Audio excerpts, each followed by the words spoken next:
Hello everyone. Already we have studied the various kind of resistances, and we have studied the measurement of low resistance, that is by using Kelvin's double bridge.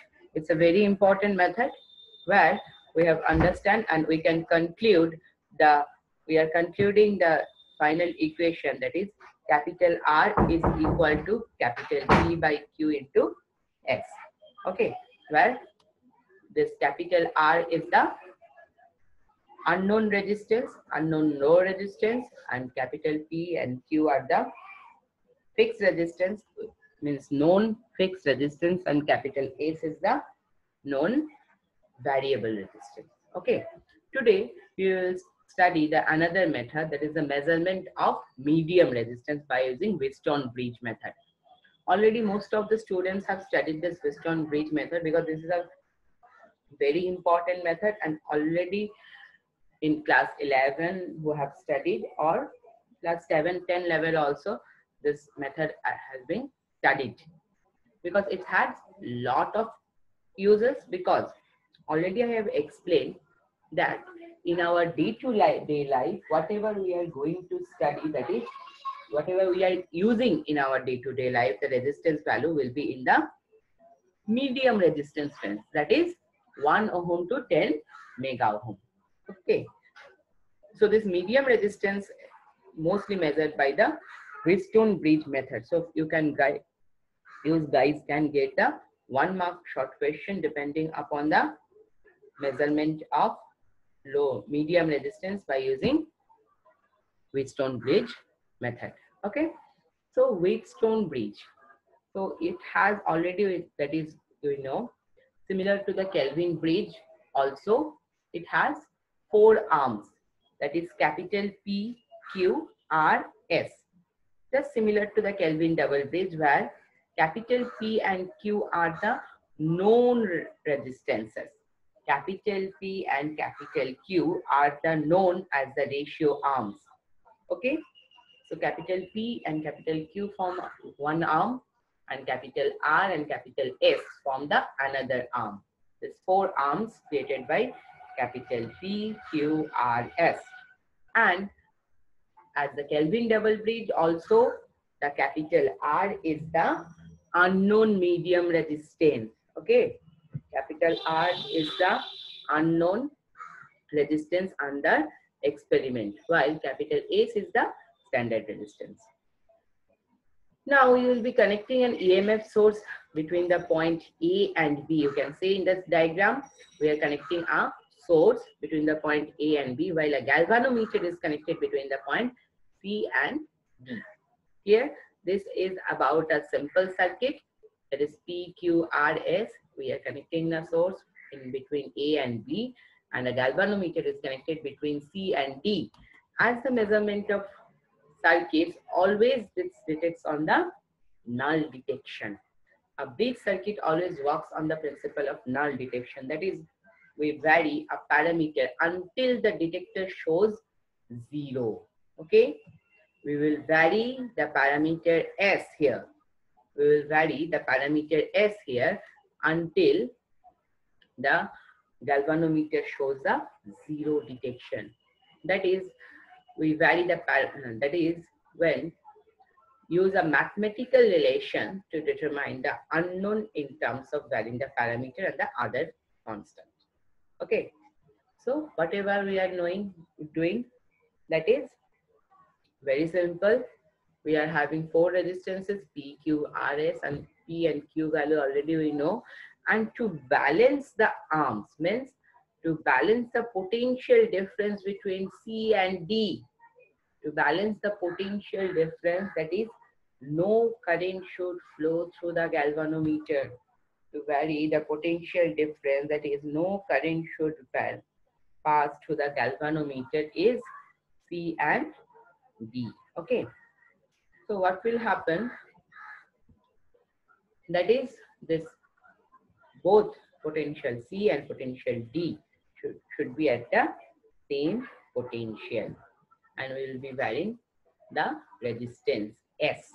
So Here, the standard resistance S is varied in order to obtain null detection of the galvanometer, similar to the Kelvin's double bridge. P and Q known, capital R is unknown, and we will be varying the S to balance the equation. The null detection implies no current from point C to D. This implies the potential of the point C and D is same as already explained. Okay, the potential between the point C and D should be at the same potential. So no current should flow. So we can see from the circuit that when the EMF source E is applied between the A and B, the current I1 should be equal to the current I3, and similarly the current I2 should be equal to the current I4, because there should not be any current flowing through the galvanometer. Okay, there should not be any current flowing through the galvanometer. So easily we can say the current I1 should be equal to I3 and current I2 should be equal to I4. Okay, so also we can say both the potential difference at the point D should be equal to the potential difference at the point C. From here we can say that is the voltage between the point AD should be equal to the voltage between the point AC. Okay, the voltage drop between the point AD should be equal to the potential drop between AC. Similarly, the voltage between the point BD should be equal to the BC. Okay, so from here we are determining that the currents I1 is equal to I3, which is nothing but capital E by P plus Q. Now how it is coming? We can see as there is no current flowing through the galvanometer. As there is no current flowing through the galvanometer, so there are two parallel paths. That is one path from A, D, B, one path from A, D, B, and the other path will be from A, C, B. Clear? One path from A, D, B, and the other path from A, C, B. What will happen? That's why we can say the applied EMF E. So the current I1 can be simple formula we can have D equals to IR. That is the current applied between that. The current I1 is equal to I3. Already I have explained. The current I1 should be equal to I3. That's why this I1 will be nothing but capital E divided by P plus Q. Similarly, this I2 equal to I4. I2 should be equal to I4. So which should be equal to, that is capital E divided by the total resistance R plus S.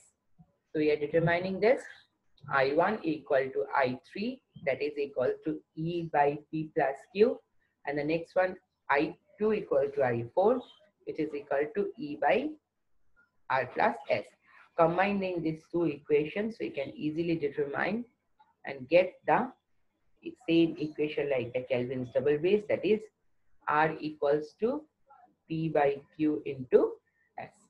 From here, we can easily determine R equals to P by Q into S.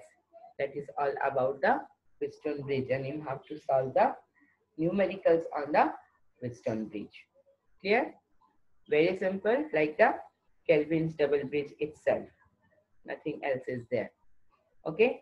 That is I1 equals to I3, I2 equals to I4. And then only we can get the value.